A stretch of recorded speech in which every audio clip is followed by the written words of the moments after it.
Item ಯಾವುದೇ ಇರಲಿ try ಮಾಡಿ ಆಚಿ ಚಿಕನ್ ಮಸಾಲಾ. ರಾಮ ಮಂದಿರದಿಂದ ಕದ್ದಿರುವ ದುಡ್ಡಲ್ಲಿ ಐಷಾರಾಮಿ ಬದುಕು. ಆರೋಪಿಗಳ ಆಸ್ತಿ ಹಣಕಾಸಿನ ಸ್ಥಿತಿ ಬಗ್ಗೆ ಖಾಕಿ ಪರಿಶೀಲನೆ ಮಾಡುವಾಗ ಅವರ ಐಷಾರಾಮಿ ಬದುಕು ಬಯಲಾಗಿದೆ. ಹೇಗಿದೆ ಅವರ ಮನೆಗಳು, ಹೇಗಿದೆ? ಕೋಟ್ಯಂತರ ರೂಪಾಯಿ ರಾಮನ ಕಾಣಿಕೆಯನ್ನು ಕದ್ದಿರೋದು, ಕೋಟ್ಯಂತರ ರೂಪಾಯಿ. ನೋಡೊಬ್ಬ ಲವಕುಶ್ ಮಿಶ್ರಾ ಆಸ್ತಿ ಆದಾಯದ ಮೇಲೆ ತೀವ್ರ ನಿಗಾ ಇಡಲಾಗಿದೆ. ಆರೋಪಿಯಲ್ಲಿ ಇವನು ಕೂಡ ಒಬ್ಬ. ಲವಕುಶ್ ಮಿಶ್ರಾ ಕಟ್ಟಡದ ಮೇಲೆ ಪೊಲೀಸರು ರೇಡ್ ಮಾಡಿದ್ದಾರೆ.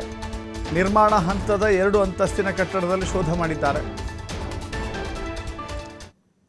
ಅಯೋಧ್ಯೆಯ ಶಹಾದತ್ ಗಂಜ್ನಲ್ಲಿರುವಂಥ ಕಟ್ಟಡ ಅದು. 3 ರಿಂದ 4 ತಿಂಗಳಲ್ಲಿಯೇ ಕಟ್ಟಡ ನಿರ್ಮಾಣ ಪೂರ್ಣವಾಗಿದೆ. ಯಾರಪ್ಪನ ದುಡ್ಡು?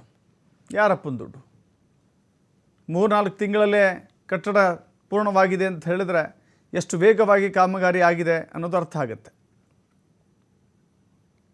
ಇನ್ನು ಅನುಕಲ್ಪ್ ಮಿಶ್ರಾ ಸಂಬಂಧಿಯಾಗಿರುವಂಥ ಲವಕುಶ್ ಮಿಶ್ರಾ ಇಬ್ಬರು ಕೂಡ ಖದೀಮರೆ. ಇಬ್ಬರು ದರೋಡೆ ಮಾಡಿದ್ದಾರೆ, ಲೂಟಿ ಮಾಡಿದ್ದಾರೆ, ಕಳ್ಳತನ ಮಾಡಿದ್ದಾರೆ ರಾಮನ ಹುಂಡಿಯಿಂದ. ರಾಮನ ಹುಂಡಿಯಿಂದ ಕದ್ದು ತನ್ನ ಮನೆಯನ್ನು ಕಟ್ಟಿಸಿಕೊಂಡು ಐಷಾರಾಮಿ ಬದುಕನ್ನು ಲವಕುಶ್ ಮಿಶ್ರಾ ನಡೆಸ್ತಾ ಇದ್ದ. ಈಗ ಪೊಲೀಸರು ತನಿಖೆಯನ್ನು ಮಾಡ್ತಾ ಇದ್ದಾರೆ. ಆ ಹಣವನ್ನು ಎಲ್ಲೆಲ್ಲಿ ಹೂಡಿಕೆ ಮಾಡಿದ್ದಾರೆ, ಹೇಗೆ ಖರ್ಚು ಮಾಡಿದ್ದಾರೆ, ಯಾರ್ಯಾರ ಹೆಸರಲ್ಲಿ ಇನ್ವೆಸ್ಟ್ ಮಾಡಿದ್ದಾರೆ, ಎಲ್ಲವೂ ಕೂಡ ಬಯಲಾಗ್ತಾ ಹೋಗುತ್ತೆ.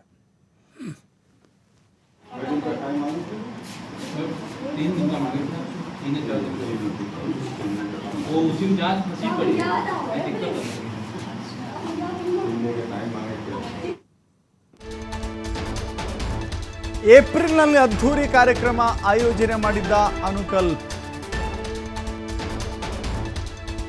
ಏಪ್ರಿಲ್ 30ರಂದು 7 ದಿನಗಳ ಕಾಲ ಕಥಾವಾಚನ, ಧಾರ್ಮಿಕ ಕಾರ್ಯ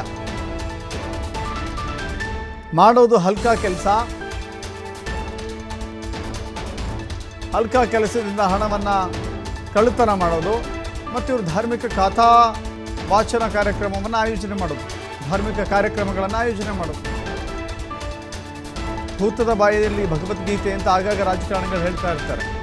ಇಲ್ಲಿ ಭಗವದ್ಗೀತೆ ಹೇಳಿಸಿದ್ರೆ ಇವನು ಭೂತ, ಇವನೇ ಕಳ್ಳನ ಬಾಯಲ್ಲಿ ಭಗವದ್ಗೀತೆ. ಈ ಕಾರ್ಯಕ್ರಮದಲ್ಲಿ ಚಂಪತ್ ರಾಯ್ ಸೇರಿದಂತೆ ಹಲವರು ಭಾಗಿಯಾಗಿದ್ದರು. ಕಳೆದ ವರ್ಷ ಅಯೋಧ್ಯೆಯಲ್ಲಿ 65 ಲಕ್ಷದ ಮನೆಯನ್ನು ಖರೀದಿ ಮಾಡಿದ್ದ. ಗ್ರಾಮದ ಹೊರವಲಯದಲ್ಲಿ ಫಾರ್ಮ್ ಹೌಸ್ ನಿರ್ಮಿಸಿರುವಂಥ ಅನುಕಲ್ಪ್. 1 ಕಾರ್ ಇದ್ದರೂ ಮತ್ತೊಂದು SUV ಕಾರನ್ನು ಬುಕ್ ಮಾಡಿದ್ದ ಅನುಕಲ್ಪ್. ನೋಡಿ ಅವರ ಐಷಾರಾಮಿ ಜೀವನ ಹೇಗೆ ತೆರೆದುಕೊಳ್ತಾ ಹೋಗ್ತಾ ಇದೆ.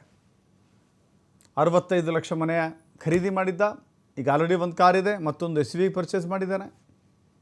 ಅದಲ್ಲದೆ ಲಕ್ಷಾಂತರ ರೂಪಾಯಿ ಖರ್ಚು ಮಾಡಿ ಧಾರ್ಮಿಕ ಕಥಾವಾಚನ ಕಾರ್ಯಕ್ರಮ, ಅದರಲ್ಲಿ ರಾಮಾಯಣದ ಬಗ್ಗೆ, ಭಗವದ್ಗೀತೆ ಬಗ್ಗೆ ಪುಂಖಾನುಪುಂಖವಾಗಿ ಕಥೆಗಳನ್ನು ಜನರಿಗೆ ಕೇಳಿಸಿದ್ದ. ನೀತಿ ಬೋಧನೆ ಮಾಡಿದ್ದ, ಧಾರ್ಮಿಕ ಬೋಧನೆ ಮಾಡಿಸಿದ್ದ. ಆದರೆ ಮಾಡೋದು ಧಾರ್ಮಿಕ ಬೋಧನೆ, ಒಳಗಡೆ ಕಳ್ಳತನ. ರಾಮನ ಹಣಕ್ಕೆ ಕನ್ನ, ರಾಮನ ಹುಂಡಿಗೆ ಕನ್ನ.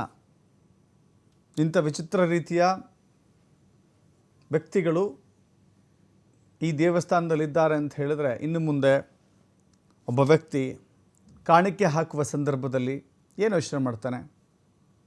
ನಾನು ಸಲ್ಲಿಸುವಂಥ ಈ ಕಾಣಿಕೆ ರಾಮನಿಗೆ ಸಲ್ಲುತ್ತೋ ಅಥವಾ ಈ ಕಳ್ಳಕಾಕರ ಕೈಗೆ ಸೇರುತ್ತೋ ಅಂತ ಹೇಳಿ.